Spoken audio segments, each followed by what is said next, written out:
I'm Dr. Pete Economo, the East Coast psychologist. And I'm Dr. Nikki Rubin, the West Coast psychologist. And this is When East Meets West. So there's this thing we've said on here in When East Meets West called the middle path. The middle path. And Nikki and I, hey, Nikki, we're going to talk about Hi, the middle Pete. path today. I know, I'm really excited. I was, before we were hitting the record button, we were like, what are we talking about today? And we had some options. And then I was like, I really want to talk about the middle path. I was really excited to hear you talk about the middle path. I was trying to convince her to talk about something else. And she was reluctantly saying, I'm really excited for the middle path. I really was, because it's one of my favorite things to talk about clinically in my own life. And of course, just excited to hear some of your wisdom from some of your Zen Buddhist training. And because obviously that's where this comes from. Yeah. Well, I mean, now that we've set it up that way, I hope we don't let anyone down. People are like, this is not why nearly was she as cool so excited as about this? They're boring psychologists. They get excited by really boring things. And that is true. We do get excited about boring things. You definitely get more excited about boring things than I do, though. I'm just gonna put that out there. Do you think that's actually true? That's true. Totally true. Yeah, that's true. Yeah. Okay, listeners. So Nikki gets she geeks out more than I do for sure. So middle path. So let's just ease our listeners in just to some of the Western behavioral science. So how have you seen it, or how does it show up in your clinical practice, the notion of middle path? So, well, it's going to be hard to say it from a strict behaviorist lens, since it's straight up borrowed from Zen Buddhism, from an Eastern perspective. Yeah. Though I would say, if we go back to the second wave in cognitive behavioral therapy, folks like Dr. Aaron Beck, who is a very famous psychiatrist, considered the father of cognitive therapy, that kind of work where the focus was predominantly on cognitively restructuring. We've talked about that before, which is basically changing our thinking, right? Would be to change our thinking to what is accurate. And I would say that the middle path helps us from a cognitive standpoint understand this compromise, right? That things are not going to be all good or all bad. Mm-hmm. And then from a behavioral standpoint, I would say that's a concept I'm often using in my own mind as I'm trying to shape behavior with patients. And then also as I overtly share that concept with individuals to help cultivate flexibility in responding, right? Because it's there's not as opposed to, I often mime like a pendulum swinging. So if you're watching our YouTube channel, you can see me doing it. Right, that there's a pendulum swinging, and the idea is to try to settle somewhere near the middle, right? Yeah. Well, I think it's also maybe just for a minute, I'm going to just even expand a little bit. So just because we dropped the second wave, and just for anyone that might be tuning for the first time, in a very simple way, the first wave is behaviorism, like how do I get a rat to the end goal? The second wave was, as Nikki said, Aaron Beck with the father of cognitive therapy. So he said, well, actually thoughts impact how we get to that end goal as well. And then this third wave that we're often discussing here on When East Meets West is acceptance-based strategies that are really borrowed from the Eastern spiritual practices. Yes, and mindfulness explicitly. Yeah.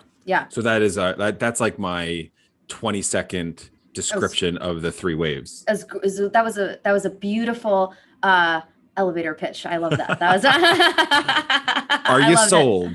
I am so sold. That's ob. That's ob. Yeah. Okay. Yeah.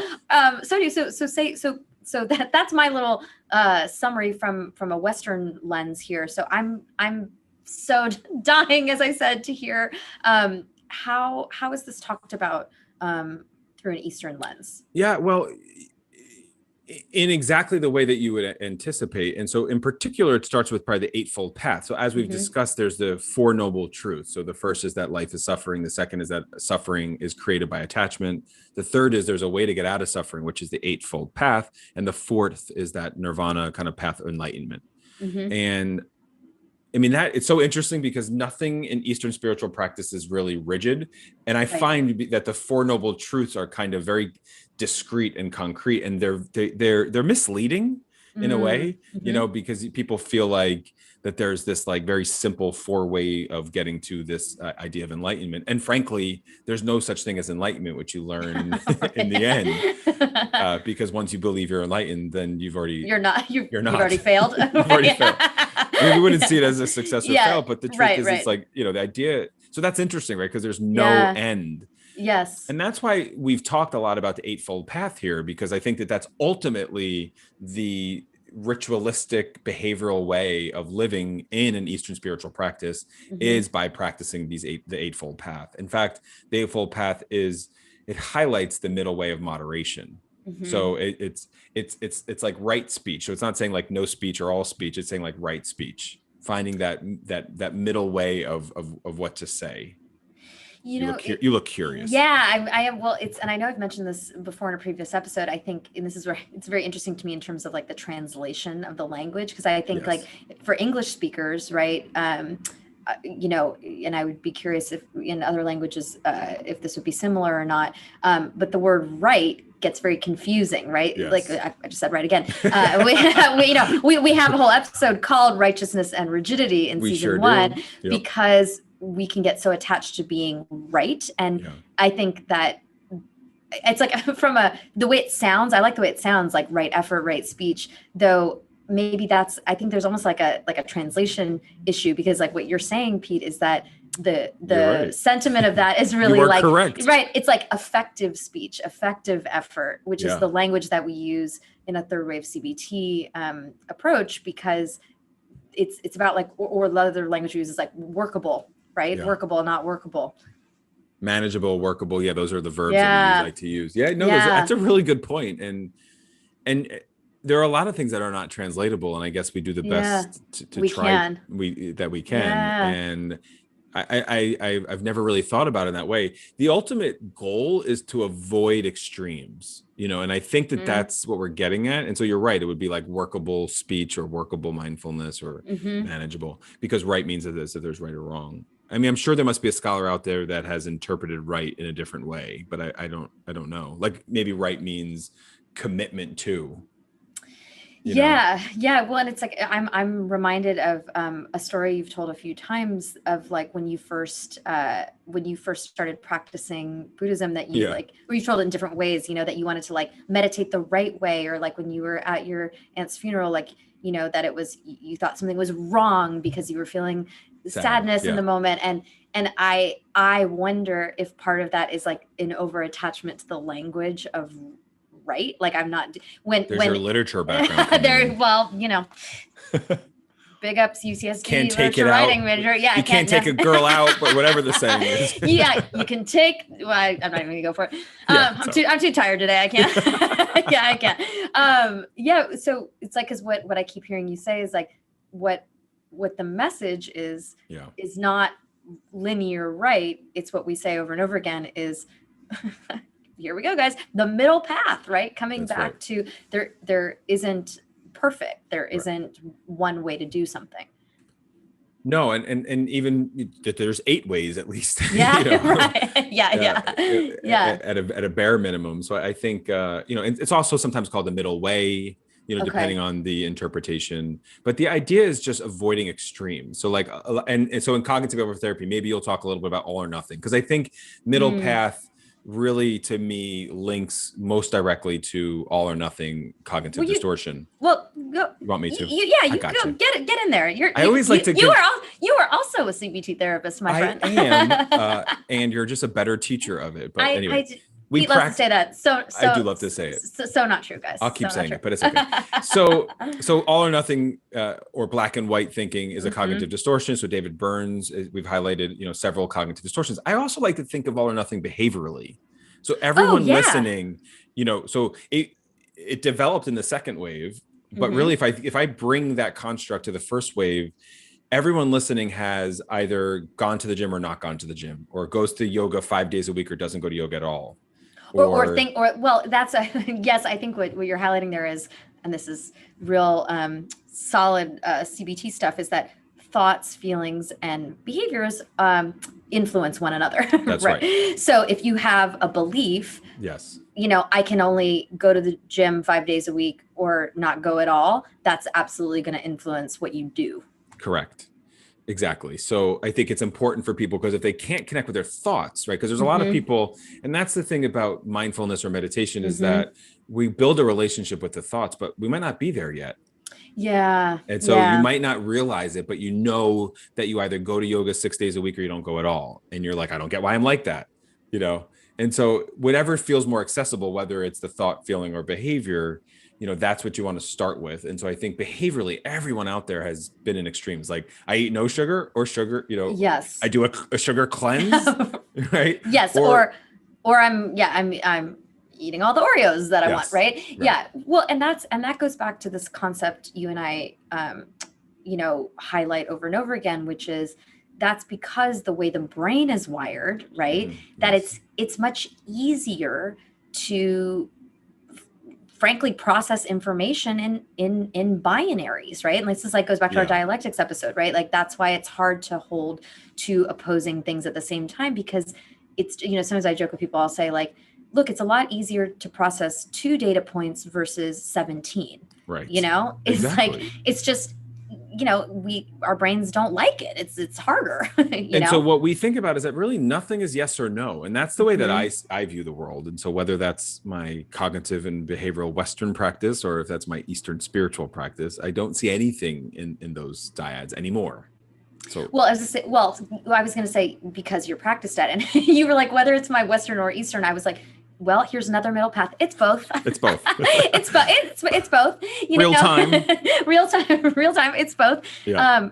And when you say you don't see it anymore, I'm going to gently challenge you on that to say, please, your brain still wants to, and you're just very skilled at knowing that. And I'll say, I always share this with people I'm working with, Pete and I, we live the stuff we're talking about, we live the stuff that we most of the time. When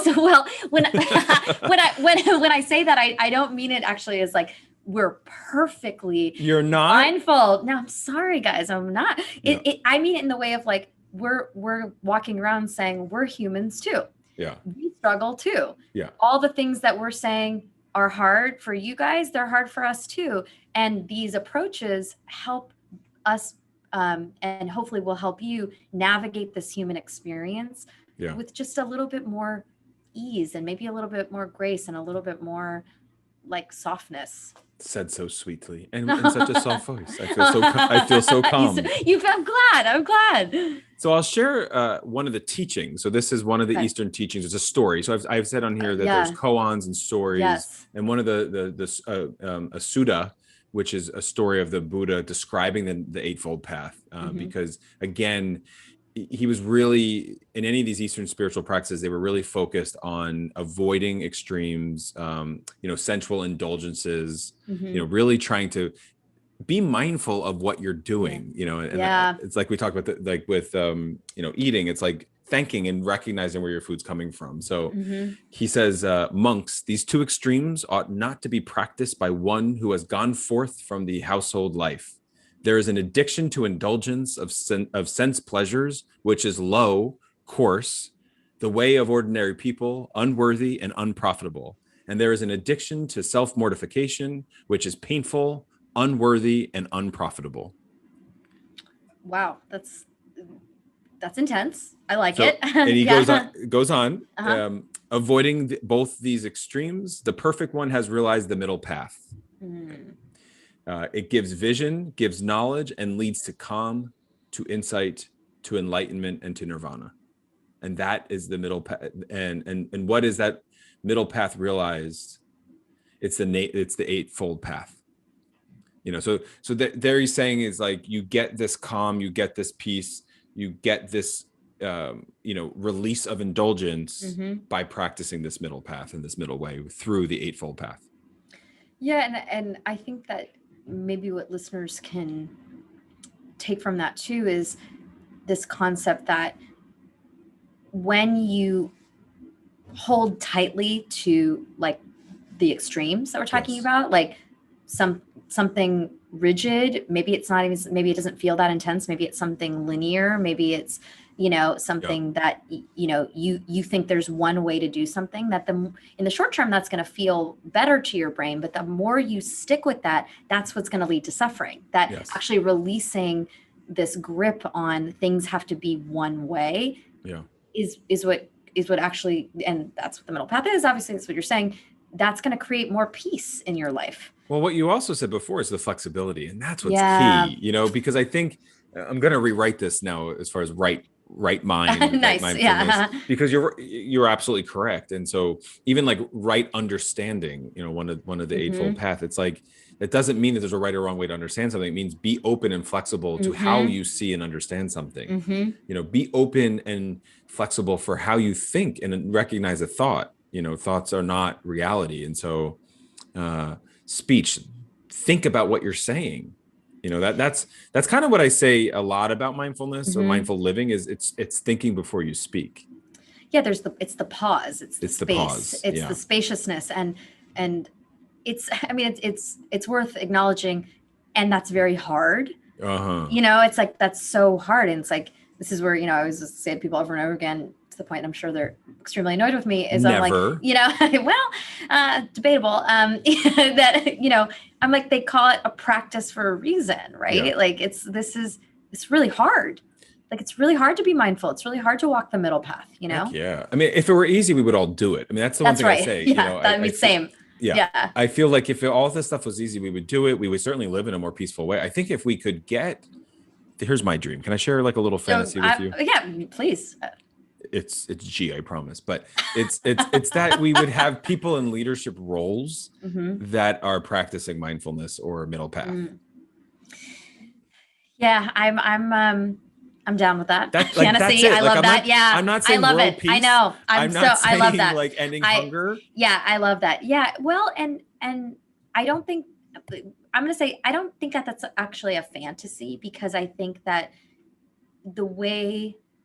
where this is so broad, but like where we are currently in human experience and human history, there's obviously been a resurgence in interest in these ancient concepts, right? We wouldn't be having this podcast, right? If there weren't. And so, I don't think that's impossible, that maybe some of that will begin to trickle in.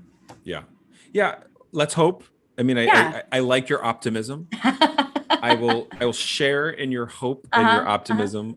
But I do remain, I'm not pessimistic by any means, but I think it's challenging. One of a beautiful dialectic is that what gets people into leadership roles often is not a very mindful practice. Yeah, it's so true. It's so true. I mean, yeah, it's an uphill battle. We'll say it that way. It's an uphill battle. Well, but so if that's a challenge, and I think that's the appropriate word here. Yes. For people in leadership roles, I think that like we don't want to like pendulum swing the other way away from the mindfulness or the middle path here to say like, let's give up. There's no point in this. And it's like, that's where like every individual listening to this, it's like, you can practice this in small ways throughout the day. And I mean this like, so like concretely, if everybody was doing little by little all the time, like there'd be more of that in the world. Yeah, I mean, that's grassroots, right? Yeah, starting at any level. And so if I am even working at a very entry level job in a large company,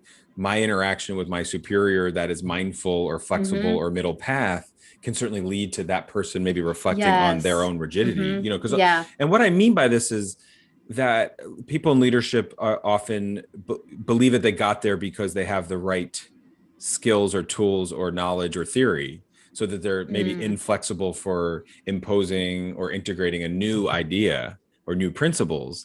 And so what we're trying to say is like, is there a way that those individuals might be able to gain some insight and some flexibility so that maybe they're going to lead in a more effective way? Yeah, no, I totally agree with that. And I was just thinking as you're saying that, Pete, that's also just so applicable though, like in literally every context, right? Like in a relationship, people are like, I'm in this relationship because I did it right, or I got this job because I did it right, or I'm a parent because I did this right.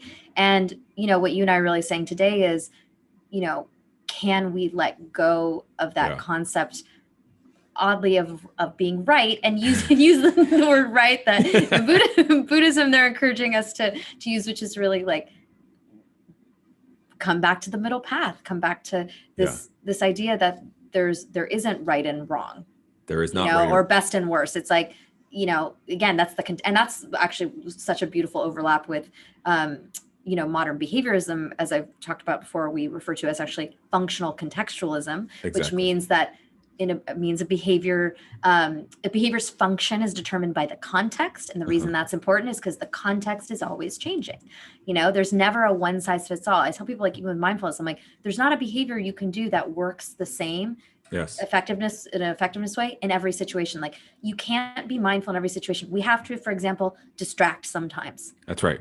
Like, there's no one size fits all. And so, like, the more you can bring that into your concept of living, again, like, things become actually like a little bit easier. Beautiful. Well, Nikki, this was great. And I know we're going to continue on our middle path. And listeners, just remember the middle path. It gives vision, gives knowledge, and leads to calm, to insight, and to enlightenment. This has been When East Meets West. I'm Dr. Pete Economo. And I'm Dr. Nikki Rubin. Be present, be brave. This has been When East Meets West. All material is based on opinion and educational training of Drs. Pete Economo and Nikki Rubin. Content is for informational and educational purposes only.